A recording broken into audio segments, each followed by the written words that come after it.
Regardez le monde qui vous entoure. Vous avez l'impression que la réalité est continue, comme un fleuve qui coule sans interruption. Mais votre esprit ne fonctionne pas comme un fleuve. Il fonctionne comme un film, une succession d'images fixes. Ces images défilent si vite qu'elles créent l'illusion du mouvement. Ce sont ces saccades invisibles de la conscience. C'est l'architecture secrète de votre esprit qui transforme le chaos du monde en une réalité compréhensible. Tout commence par une explosion de données. À chaque seconde, vos yeux et vos oreilles reçoivent des millions de signaux. C'est une tempête d'informations brutes. Si vous deviez tout traiter consciemment, vous serez paralysé instantanément. C'est là qu'intervient la première étape du processus mental, la filtration sélective. Le cerveau ignore la majeure partie du bruit du monde. Il ne retient que des échantillons, il ne voit pas toute la lumière de la pièce, il ne voit que ce qui change. C'est que votre esprit a décidé qu'elle n'était pas pertinente pour la tâche en cours.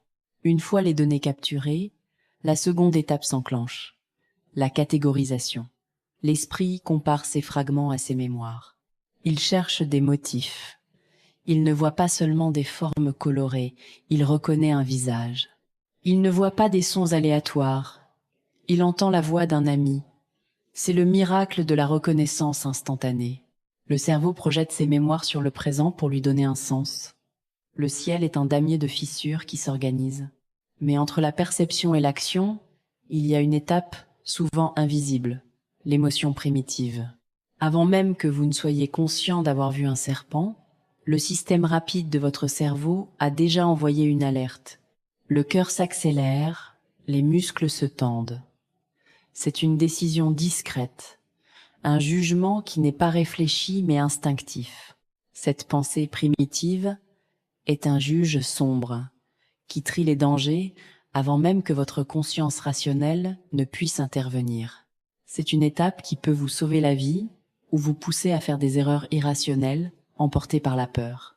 Ensuite vient l'étape de la reconstruction narrative. L'esprit humain ne supporte pas le vide. Il doit créer une histoire. Il comble les vides. Il invente une cause pour un effet qu'il ne comprend pas. Vous voyez des ombres bouger dans la nuit. Votre esprit discrétise les informations, puis il crée l'histoire d'un intrus, là où il n'y a que du vide. C'est là que le mythe peut s'installer, là où la réalité manque d'informations. Enfin, la dernière étape est l'exécution. L'esprit élabore une réponse, un mouvement, un mot. C'est la sortie de la pensée vers le monde extérieur. Mais cette sortie est la seule chose dont nous sommes conscients. Nous ne voyons pas les étapes précédentes. Nous voyons le résultat final. Je marche vers la porte. Cette illusion de fluidité cache la mécanique complexe de notre esprit. Nous pensons être un pilote aux commandes. Mais nous sommes des spectateurs d'un film que notre cerveau projette à toute vitesse. Nous sommes des édifices de béton, reposant sur des fondations de poussière fissurées.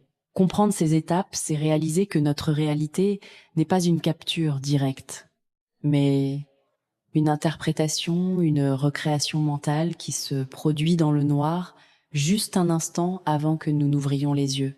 Merci d'avoir regardé, à très bientôt.